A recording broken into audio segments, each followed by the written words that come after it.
Week 5, college football had some good ones, man. Let's start with number 7, Kentucky. They went to number 14, Ole Miss, and Ole Miss somehow got the win, 22-19, and Dodging bullets late. dodging bullets late. Got to give Ole Miss some credit. I thought, Jackson Dart was okay in this game, did some good things with his feet, but that running back, the freshman, Judkins, that young man had himself a day. He's fun to watch. Thought Ole Miss's defense did a nice job of slowing down Chris Rodriguez, had Will Levis uncomfortable. Did you see his finger? Oh, not throwing hand, but gross. I love the reaction. He's like, welcome to the club, Will Levis. Look, oh my God. Welcome to the club.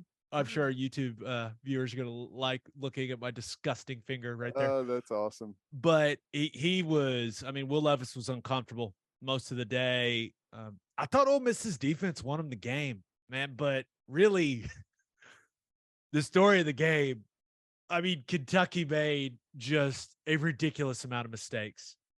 Missed a field goal, had a PAT blocked, had a bad snap on another PAT, which obviously they didn't convert. Will Levis took a safety. Berrien Brown, who, by the way, that guy can fly. Mm-hmm. He was awesome. But he's returning a kickoff back for a touchdown, and his own guy tripped him from behind, like clips his heel. He falls, and they end up turning it over on downs to get no points on that drive. None, when it was going to be a kickoff return for a touchdown. What else happened? Will Levis fumbled trying to truck stick a dude with like 3 minutes to go in the game. And then they're first and goal to try to go win the game, and held on to the ball for quite some time. Gets the ball stripped out of his hand. And yeah. And maybe the worst part about that, before that play, they actually scored a touchdown. It got called back for illegal motion. It was a ridiculous comedy of errors for the Kentucky Wildcats. That is called beating yourself. And those are the games that absolutely make you sick to your stomach whenever you have all those opportunities. And, they're uncharacteristic of a Kentucky team that Mark Stoops has built there. They that's how they've gotten to where they are, is by playing mistake-free football. Yeah, I couldn't believe everything they did. Now, and Lane Kiffin talked about it after the game. He said he told his defense they weren't very good at halftime. And then when they absolutely had to get stops and had to change the football game late, you forced 2 turnovers. That's big time for that group. And really, I guess the only thing left to discuss about that game is, what'd you think of the Ole Miss helmets? Thumbs up, thumbs down. They called them like camo. It was like white with their blue, which those baby blue jerseys, whatever color blue that is, those are awesome. Those are awesome. But the helmet, I liked the helmet. I thought it was a good look. I guess I didn't really even think about it all that much. I guess I'd give it decent marks. Okay. Well, they won. So that usually makes it better. Good. Yeah.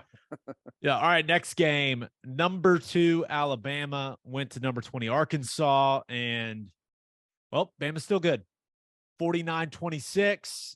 And Bryce Young left the game, right? That was the big story, right? Bryce Young leaves the game with a shoulder injury. It took a second, but his backup, where did he come from? I for one, am not shocked that Alabama has a good backup quarterback. Right. Jaden Milroe, that dude can go. He can absolutely go. But, Alabama jumped all over Arkansas in this game. Bama's defense early, completely controlling the game.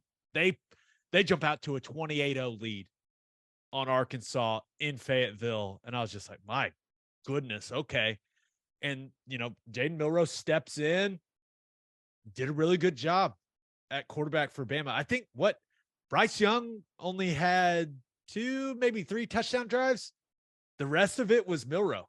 Mm-hmm. And now they gave him some easy throws.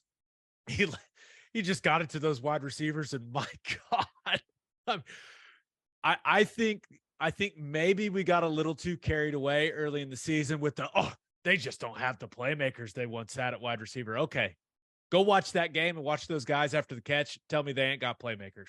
Yeah. Well, Ridiculous. the Texas game, the Alabama Texas game has had way too big of an impact on like of what people thought of Texas and what people thought of Alabama on both sides of it. I think Texas got way too much credit for how good they were going to be off of that, and Alabama got knocked too much for like what their potential is this season. Yeah, and even though Alabama just came out and punched Arkansas right in the face, things did get a little interesting in that game, right? They recover the surprise onside, but I thought Pittman made a mistake kicking the field goal there, right? You recover the surprise onside. You got all that momentum. I think it was about 4th and goal from the 3.5 or 4, and he kicked the field goal. And maybe you didn't want to lose the momentum from that, but I don't know, man. Yeah, I felt like that was a situation. You gotta put it in KJ Jefferson's hands. Like, you're playing Bama, and they're really not going to get it done. Yeah. Yeah. Field goals. So I disagreed with that decision, but I say that then Bama comes out. Did you see that punt snap? It hits, how you have the couple guys back in college, right? It hits one of the guys and just rolls to the 3-yard line, and the punter's just got to jump on it. It was one of those. I was like, wait, I had to watch it 4 times. I was like, what just happened? But so that happens. Arkansas got the ball at the 3. They punch it in, and all of a sudden it was 28-23. And it looked like Bama was just in complete meltdown mode, but Bama did what they do, man. All of that happens. Arkansas's got all the momentum, and Bama's offense goes touchdown, touchdown, touchdown. When I saw that first long run by Milroe, I was like, whoa. That was that's something that you don't see very often from a quarterback. That was incredible. Yeah. So that was one of those 3 drives after the game had really gotten sideways for him. I mean, Milroe takes off, and then Jahmyr Gibbs takes off for 70 plus, and it was just okay, this is over. But that's a nice win for Alabama to come to Fayetteville, play the way that they did, to lose Bryce Young, to have Milroe handle the moment the way that he did. The only other thing about this game was a large spread, right?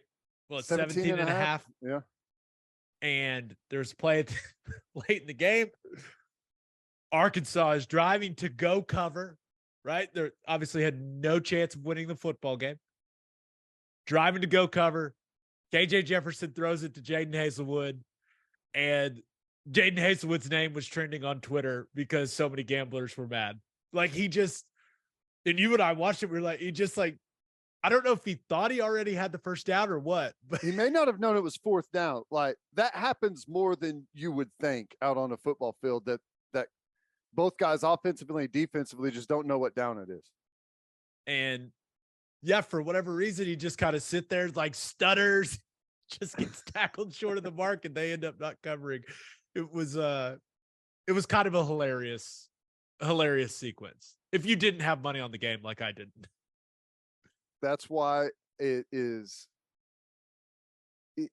why it's just it's an impossible thing to predict is what's going to happen. You just never know. Yeah. Okay. Last game. It's a nice win for Oklahoma State, man. Really is. That's impressive. Went to Waco, won 36-25. And I'll say this, really impressive by Oklahoma State. Baylor deserved to lose this game the moment they came out in all yellow uniforms or gold, whatever they want to call it. Why they hideous. Do that. Yeah. It's hideous. You have this national game on Fox, huge game, top 25 matchup, and you go all yellow. I mean, seriously, the mustard man look, Curious George. They look terrible, and their typical uniforms look awesome. The it, green is awesome. that's the worst one they go with, and they do it. I don't know what the reasoning is, but they do it every year, and it's a shock to the retina for all the players on the field. It's like what's happening? You want to be less visible, not more visible, I guess. It's a gross look, but really nice win for the Cowboys. I thought the drive before halftime for them was huge, right? To take that 16-3 lead into the locker room. Then, right, because you put that drive together, halftime, and then you return the second half kickoff. Jaden Nixon just takes off, and all of a sudden, hey man, it's 23-3, Oklahoma State, and that's not a situation that Baylor offense really is built for, right? To have to come from behind, but things did get a little interesting, right? Sanders throws the pick. Baylor goes and scores.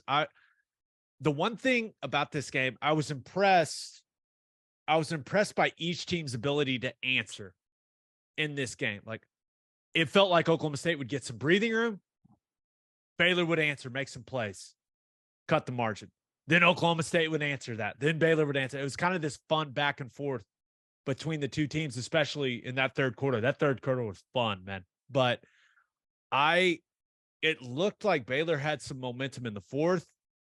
That Gavin Holmes drop, I thought the one that turned into the interception there, I thought that was a huge play in the game.